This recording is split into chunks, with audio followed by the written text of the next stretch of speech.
Consumer psychology.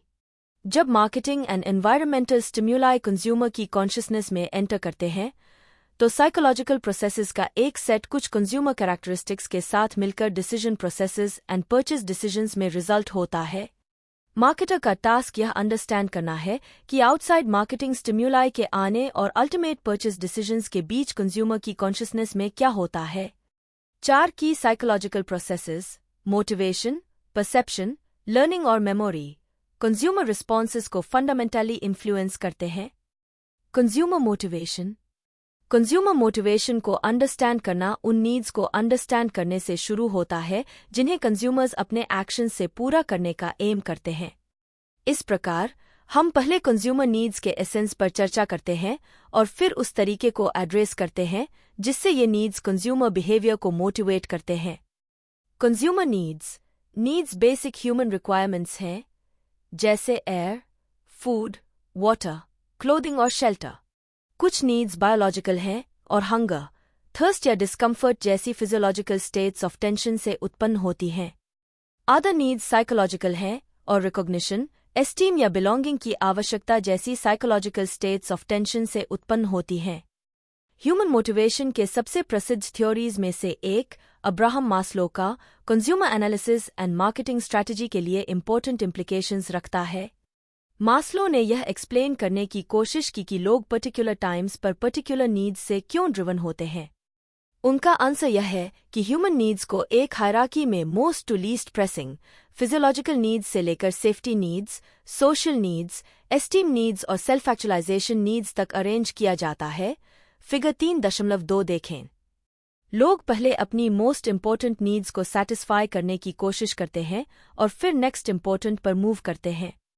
उदाहरण के लिए, एक starving man art world need 5 में लेटेस्ट हैपनिंग्स में या दूसरों द्वारा उसे कैसे देखा जाता है नीड 3 या 4, या यहाँ तक कि वह क्लीन एयर नीड 2 में सांस ले रहा है या नहीं में तब तक इंटरेस्ट नहीं लेगा जब तक उसके पास पर्याप्त फूड एंड वाटर नीड 1 न हो, जिसके बाद next most important needs salient हो जाएंगी।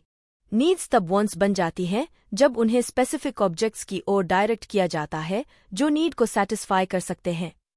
वॉन्ट्स हमारी सोसाइटी द्वारा शेप किए जाते हैं। एक यूएस कंज्यूमर को फूड की आवश्यकता होती है, लेकिन वह Chicago style deep dish pizza और एक क्राफ्ट बियर वांट कर सकता है।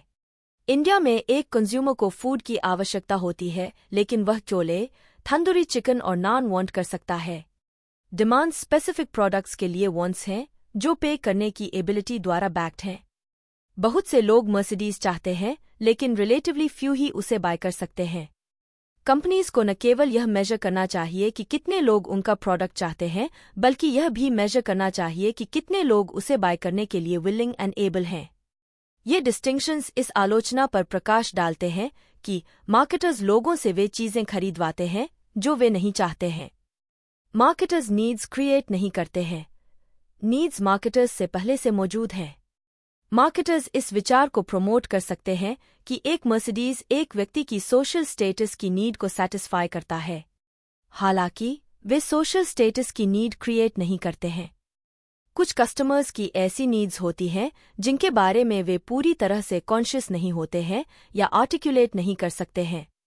एक पावरफुल लॉन मोअर या एक पीसफुल होटल मांगते समय कस्टमर का क्या मतलब होता है। मार्केटर को और प्रोब करना चाहिए।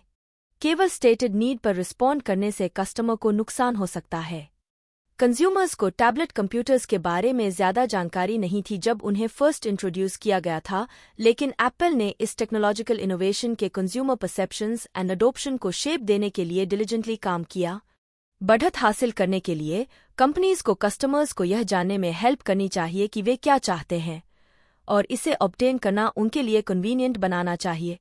डॉलर शेव क्लब की सब्सक्रिप्शन सर्विस ने कस्टमर्स को यह रियलाइज करने में हेल्प की कि वे रेजर्स के लिए कम पे कर सकते हैं, और ब्लू एप्रन ने लोगों को उनके कुलिनरी स्किल्स में कॉन्फिडेंस की कमी को दूर करने में हेल्प की जिससे घर पर खाना बनाना डिफिकल्ट लगता था। Consumer motivation. हम सभी की किसी भी समय कई नीड्स होती हैं। एक नीड तब मोटिवेशन बन जाती है जब उसे इतने सफिशिएंट लेवल ऑफ इंटेंसिटी तक अराउज किया जाता है कि वह हमें एक्ट करने के लिए ड्राइव करे। मोटिवेशन में डायरेक्शन। हम एक गोल को दूसरे पर सिलेक्ट करते हैं, और इंटेंसिटी, हम चोजन गोल को कम या ज्यादा जोश के साथ परस्यू करते हैं, दोनों होते हैं। मोटिवेशन रिसर्चर्स अक्सर कुछ दर्जन कंज्यूमर्स के साथ इन-डेप्थ इंटरव्यूज कंडक्ट करते हैं ताकि किसी प्रोडक्ट द्वारा ट्रिगर किए गए डीपर मोटिव्स को अनकवर किया जा सके। वे कंज्यूमर्स माइंडसेट को इनडायरेक्टली प्रोब करने के लिए word association, sentence completion, picture interpretation और रोल प्ले जैसी various psychology based projective techniques का यूज करके ऐसा करते हैं, जो एक्सप्लिसिट क्वेश्चनिंग द्वारा प्राप्त नहीं की गई इंफॉर्मेशन प्राप्त कर सकता है। बेट्टी क्रॉकर, खाना पकाने और बेकिंग का पर्याय। बेट्टी क्रॉकर नाम 1921 में अस्तित्व में आया ताकि गोल्ड मेडल फ्लोर के एक प्रोमो के परिणामस्वरूप कंज्यूमर इंक्वायरीज के प्रति रिस्पॉन्सेस को पर्सोनलाइज किया जा सके। बेट्टी एक पॉपुलर रेडियो शो के जरिए फेम में आ गई और फॉर्च्यून मैगजीन के अनुसार 1945 में पॉपुलैरिटी में फर्स्ट लेडी एलेनोर रूजवेल्ट के बाद दूसरे स्थान पर थी। बेट्टी की इमेज 1936 में फर्स्ट मदरली फिगर से बदलकर एक मॉडर्न वर्किंग वुमन की हो गई है और वह पेंस्टेकिंग रिसर्च के थ्रू ईयर्स से रेलेवेंट बनी हुई है। उदाहरण के लिए, जब 1950 के दशक में इसके इंस्टेंट बेट्टी क्रॉकर केक मिक्स की सेल्स प्लेटो होने लगी, तो जनरल मिल्स ने वेनस अमेरिकन साइकोलॉजिस्ट और बिहेवियरल मार्केटर अर्नेस्ट डिर्तेय की ओर देखा। ड्राई केक मिक्स में केवल पानी मिलाना जरूरी था।